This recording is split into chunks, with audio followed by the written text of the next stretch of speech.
দুন্দা বা দুন্দুলের পুর। এটার উপরের পাতলা খোসাকে চাকু দিয়ে ভালোভাবে চেঁচে 3 পিস বা 4 পিস প্রমাণ সাইজ একটু বড় হলে কেটে মাঝখান দিয়ে চিড়ে নেব, যেন 2 পিস না হয়। জলে ভিজিয়ে রাখলাম। আর এদিকে ভেতরে পুর দেব তিল, বাদাম, পোস্ত আর কাঁচা লঙ্কা বেটে একটু নুন মিশিয়ে এটার ছেঁকে তুলে এটার ভেতরে পুর দিয়ে একটু পাতলা ময়দার মিশ্রণটা পাতলা করে উপরে দিয়ে হালকা তেলে ফ্রাই প্যানের চারিদিকে এটা বসিয়ে দিলাম, ঢেকে ভাপে সেদ্ধ করে নিলাম। যখন দেখলাম সেদ্ধ হয়ে গেছে তখন আলাদা একটু তেল গরম করে সেইখানে মৌরি আর মেথি ফোড়ন দিলাম।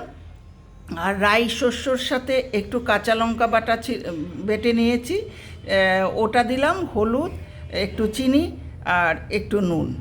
আর ওই যে বাদাম বাটাগুলো ছিল সেইগুলো ভালো করে কষিয়ে নিলাম। কষিয়ে নিয়ে দেখুন এটার উপরে এভাবে ছড়িয়ে দিলাম পুরের উপরে, আর একটু হালকা ঘি ছড়িয়ে দিলাম সেন্টের জন্য।